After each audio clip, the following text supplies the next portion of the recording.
Welcome to Adhira Chemistry Classes. Hello दोस्तों, अधीरा chemistry class में आपका स्वागत है। जो लेसन चल रहा है उस लेसन का नाम है इलेक्ट्रोकेमिस्ट्री। और आज का जो हमारा वीडियो होगा वह होगा मैकेनिज्म ऑफ कोरोजन, कि कोरोजन की क्या मैकेनिज्म है। और आज की वीडियो में हम बताएंगे कि कोरोजन कैसे होता है और कोरोजन के लिए क्या क्या फैक्टर जिम्मेदार होते हैं और कोरोजन की क्या रिएक्शन होती है। आप जानते हैं जितने मेटल्स होते हैं, अगर मेटल्स एक्टिव मेटल्स हैं, एक्टिव मेटल का मतलब होता है कि अगर कोई भी मेटल्स इलेक्ट्रोकेमिकल सीरीज में हाइड्रोजन के ऊपर होती है तो उसकी नेगेटिव एसआरपी वैल्यू बहुत ज़्यादा होती है। ज़्यादा नेगेटिव एसआरपी वैल्यू का मतलब यह होता है कि वह बहुत ज़्यादा इलेक्ट्रोपॉजिटिव होती है, उसके अंदर इलेक्ट्रॉनों को लॉस करने की बहुत ज़्यादा क्षमता पाई जाती है। तो ऐसी मेटल जब किसी भी मोर इलेक्ट्रोनेगेटिव के संपर्क में आती है या एटमॉस्फेरिक एयर के संपर्क में आती है, ऑक्सीजन के संपर्क में आती है, नमी के संपर्क में आती है या किसी भी इलेक्ट्रोलाइट के संपर्क में आती है, जब मेटल जो होती है अपनी सरफेस को बिगाड़ देती है, डीके कर लेती है, सरफेस पर एक अजीब टाइप का बिटलनेस पाया जाता है और ऐसा होने पर सरफेस सड़ने लगती है। इस घटना का नाम होता है संक्षारण होना। संक्षारण को हम कहते हैं कोरोजन। कोरोजन का जो सबसे बढ़िया एग्जाम्पल है वह है लोहे पर जंग का लगना, rusting of iron. Rusting of iron जो होता है उसके लोहे मेटल की जो सरफेस होती है उस पर रस्टिंग के बाद एक बादामी लाल रंग का, रेडिश ब्राउन कलर का एक मुलायम सा सबस्टेंस, एक लेयर बन जाती है।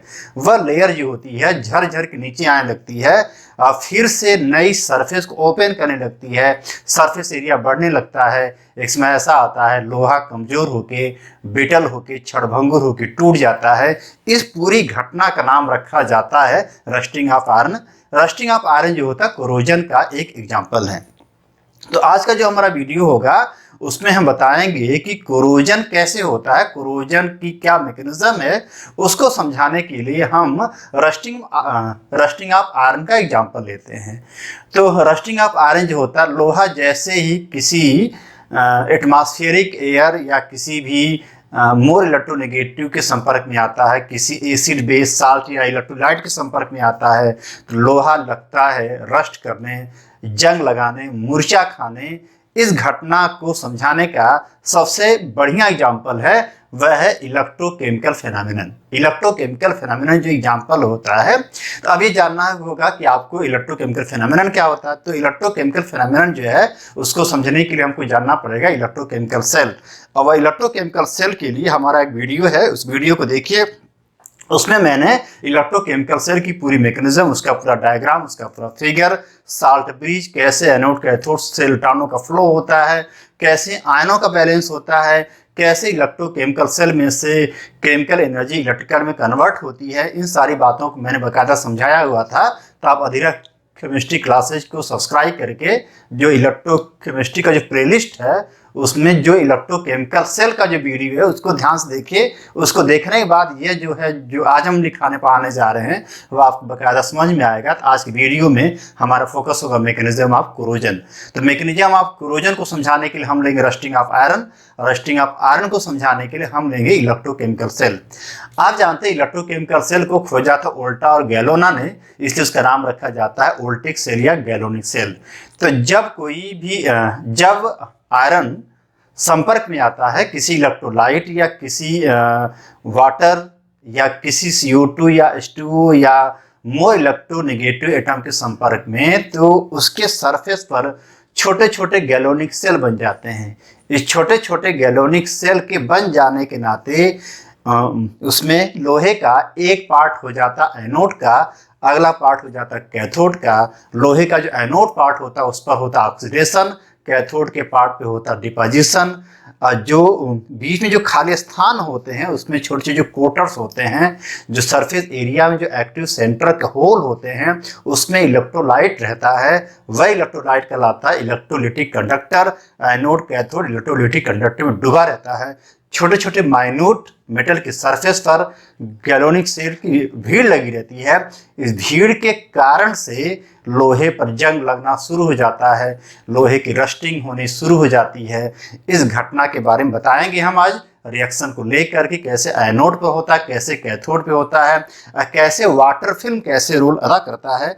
तो आज का हमारा जो वीडियो है, मैंने इंट्रोडक्शन तो दे दिया है, वह है mechanism of corrosion.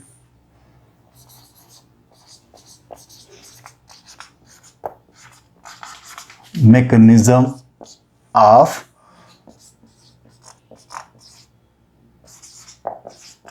Corrosion, mechanism of corrosion. इसको समझाने के लिए हम एग्जांपल लेंगे।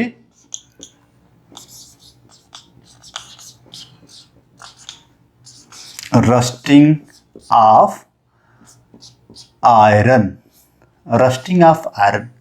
इसके लिए हम बताएंगे इलेक्ट्रो केमिकल रिएक्शन कैसे होती है मेटल की सरफेस पे। तो आप जानते हैं कि जो मेटल होता है वह इलेक्ट्रोपॉजिटिव होता है। मेटल की सरफेस पर मेटल के सरफेस पर बहुत सारे एक्टिव सेंटर्स होते हैं। तो जब ये मेटल किसी इलेक्ट्रोलाइट या एटमॉस्फेरिक ऑक्सीजन और वाटर वेपर के संपर्क में आता है तो उसके मेटल की सरफेस पर इलेक्ट्रोकेमिकल सेल बन जाते हैं, छोटे छोटे गैल्वेनिक सेल बन जाते हैं। मेटल की सरफेस पर ही लोहे का एक पार्ट एनोड जैसा काम करता है और अगला पार्ट कैथोड जैसा काम करता है। मतलब उसके ऊपर ही एनोडिक और कैथोडिक क्षेत्र बन जाते हैं। तो हम पहले लेके आते हैं कि एनोडिक क्षेत्र में क्या होता है, एनोडिक क्षेत्र में कौन सी रिएक्शन होती है। तो एट या इन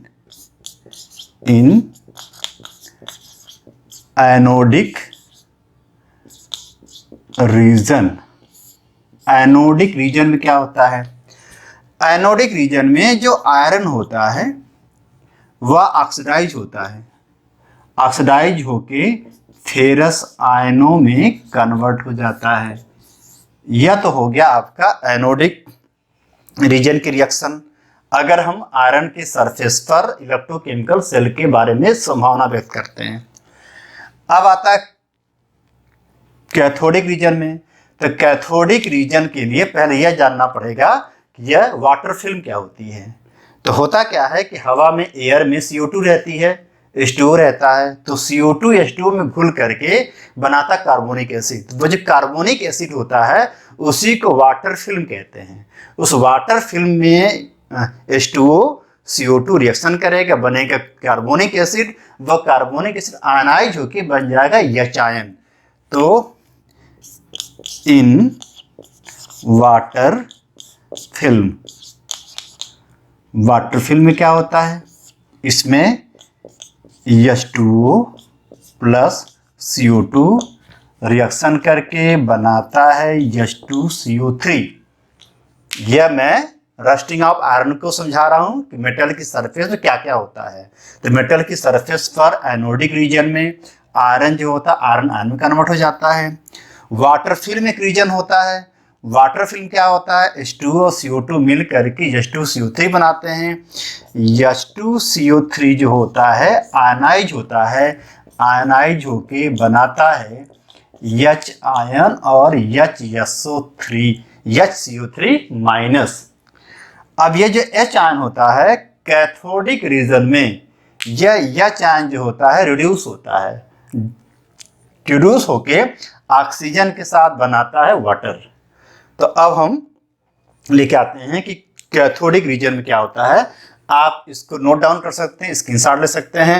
एनोडिक रीजन में आयरन का आयरन प्लस में, वाटर फिल्म में H2CO2 मिल करके बनता है H2CO3। यह आयनाइज होता देता है H आयन। अब लिखाते हैं आपको हम कैथोडिक रीजन में, कैथोडिक रीजन में क्या होता है, बहुत आसान है। कैथोडिक रीजन में, इन कैथोडिक रीजन। इस पे सवाल आते हैं कि एनोडिक रीजन में क्या होता है, कैथोडिक रीजन में क्या होता है, सवाल इसी में से बनने लगते हैं। यह सवाल आता है कि वाटर फिल्म क्या होती है, वाटर फिल्म कैसे बनती है, आप इसको इसी में से आपको सवाल मिलेंगे सारे एग्जाम में। तो कैथोडिक रीजन में क्या होता है, O2 plus 4H plus 2 electron बन जाएगा 2H2O, 4 इलेक्ट्रॉन, 4H 4 इलेक्ट्रॉन जो बन जाएगा 2H2, ये O2 से रिएक्शन करके बन जाएगा 2H2O। तो देखा गया एनोडिक रीजन में आयरन बना, आयरन आयन में इलेक्ट्रॉन निकला, दैट इज ऑक्सीडेशन। तो आप इसमें ऑक्सीडेशन हाफ रिएक्शन आप लिख ही सकते हैं। कैथोडिक रीजन में इलेक्ट्रॉनों का गेन हुआ, तो जिसका नाम हो गया आपका सेकेंड में इसको ले सकते हैं RHR। अब चयन हो गया, डिडक्शन हो गया। अब कहा जाएगा कि रस्टिंग पर टोटल नेट रिएक्शन क्या होती है, तो इक्वेशन फर्स्ट और इक्वेशन सेकेंड को आप जोड़ देंगे। जब जोड़ेंगे देखिए क्या आता है, जोड़ने पर जो आएगा वही होगा net reaction in electrochemical cell which form at the surface of iron when it is in contact with moist air in atmosphere। Atmosphere में लोहा जैसे नमी वाले वाटर वेपर संपर्क में आता है तो जंग कैसे लगता है, उसकी मैकेनिज्म है। अब आता है नेट रिएक्शन। नेट रिएक्शन में कोरोजन की मैकेनिज्म बता रहा हूं, रस्टिंग ऑफ आयरन का एग्जांपल लेके। अब नेट रिएक्शन में पहले एनोड वाले फर्स्ट और कैथोड वाले सेकेंड को जोड़ देंगे। तो एनोड फर्स्ट क्या था, iron plus plus plus 2 electron, equation first.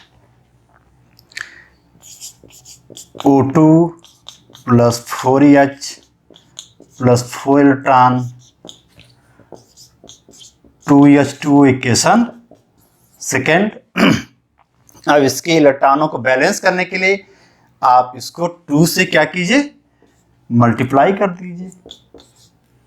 आप 2 से मल्टीप्लाई कर देंगे तो यह हो जाएगा 2Fe। अब इन दोनों को जोड़ दीजिए बैलेंस करने के लिए, तो 2Fe लिख सकते हैं यहाँ पर, 2Fe। यह प्लस O2 प्लस 4H, यह 4 इलेक्ट्रॉन इस 4 को काट देगा, ये 2 है काट देगा, आ जाएगा Fe plus plus plus 2H2O। ये ध्यान से देखिए, ये थर्ड रिएक्शन आपकी हो गई। मैंने क्या किया है, एनोडिक रीजन और कैथोडिक रीजन को जोड़ दिया है। एनोडिक रीजन और कैथोडिक रीजन के होने वाले रिएक्शन के चार्ज और इलेक्ट्रॉनों को बैलेंस करने के लिए मैंने यहाँ 2 से मल्टीप्लाई कर दिया। तो 2 से मल्टीप्लाई कर दिया तो यह 2 हो गया, मैंने 2 लिख दिया। यह 2 हो गया, मैंने यहाँ 2 होगा, सॉरी, और यह 2 इंटू 2 होगा 4 होगा।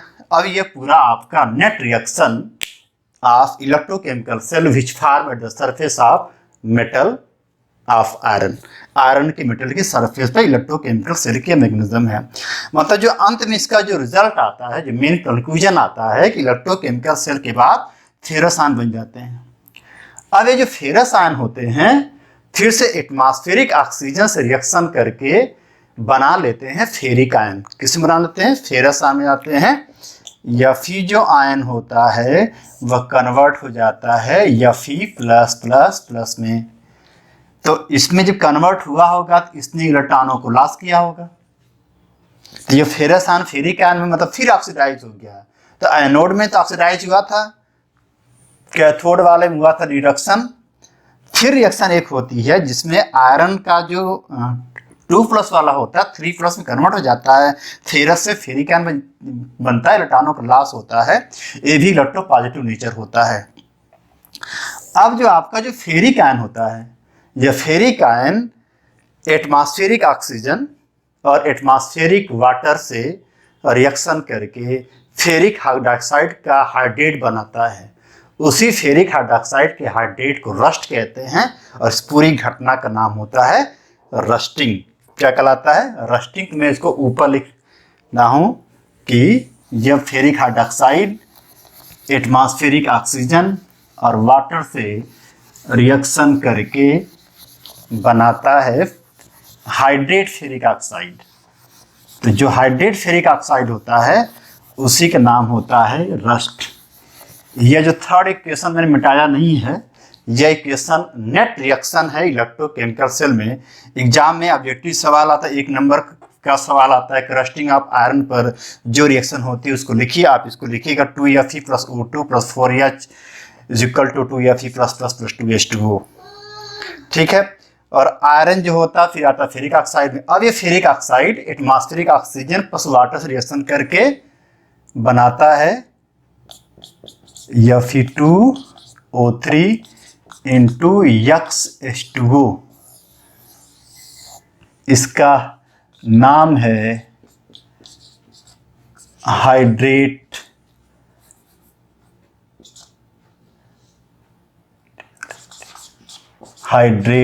Of Fe2O3। इसी हाइड्रेट ऑफ Fe2O3 का नाम होता है रस्ट और यह पूरी घटना कहलाती है रस्टिंग। अब सवाल बनता है कि रस्ट का फार्मूला क्या है? आप कहेंगे हाइड्रेट ऑफ फेरिक हाइड्रोक्साइड।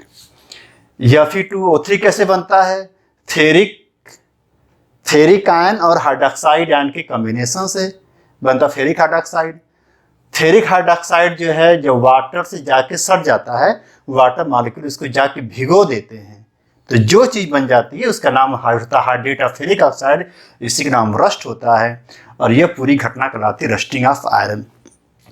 अब क्या होता है, अगर आपका आयरन जो है इम्प्योर है तो रस्टिंग की स्पीड बढ़ जाती है, लेकिन अगर प्योर है तो रस्टिंग स्पीड कम हो जाती है। एक और कारण है, अगर आपके पास जो इलेक्ट्रोलाइट है, जो आपका वाटर है, वाटर मॉलिक्यूल में इलेक्ट्रोलाइट कम है, NaCl कम है, BaCl2 कम है, तो जब इलेक्ट्रोलाइट कम है तो इलेक्ट्रोलाइटिक सोल्यूशन की मात्रा कम हो गई है, वह उतना ज़्यादा एक्टिव नहीं होता है, तो उतना अच्छा से इलेक्ट्रोकेमिकल सेल नहीं बनता है, तब भी रस्टिंग कम हो जाती है। इसीलिए प्योर वाटर में लोहे पर जंग कम लगता है, लेकिन समुद्री वाटर में, सलाइन वाटर में, साल्टी वाटर में, जहाँ पर ज़्यादा NaCl है, ज़्यादा साल्ट है, ज़्यादा आयन है, उसमें रस्टिंग की मात्रा बढ़ जाती है। इसे देखा होगा कि जो पानी की जो पाइप होती है, अगर इम्प्योर वाटर आता है या साल्टी वाटर आता है तो पानी की पाइप जल्दी सड़ जाती है, जंग लग जाता है, और जंग जो होता है, मूर्छा जो होता है, सड़ के पानी के साथ बाहर आने लगता है। इसलिए प्योर वाटर जो होता है जंग को रोकता है, और प्योर मेटल भी जंग को रोकता है। जंग को रोकना होगा तो प्योर मेटल का इस्तेमाल कीजिए और प्योर वाटर का इस्तेमाल कीजिए। जो आज का वीडियो था वह था रस्टिंग ऑफ आयरन, मतलब मैकेनिज्म ऑफ कोरोजन पर। इस वीडियो को देखिए, और जो है इसके बाद का जो हमारा वीडियो आएगा हम बताएंगे कैसे कोरोजन को रोका जाएगा, तो हम कैसे कोरोजन को अधिकतम मात्रा में रोक सकते हैं या किसी मेटल की रक्षा कर सकते हैं। तो और सारे वीडियो को देखने के लिए अधीरा केमिस्ट्री क्लासेस को सब्सक्राइब कीजिए। जो बच्चे अभी तक सब्सक्राइब नहीं कर पाए हैं, जल्दी इसको सब्सक्राइब करें, अपने दोस्तों से भी बोलें, आसपास के लोगों से बोलें, वीडियो देखें और इसको समझें। आपको खुद समझ में आएगा, अच्छा लगेगा, आनंद भी आएगा। धन्यवाद।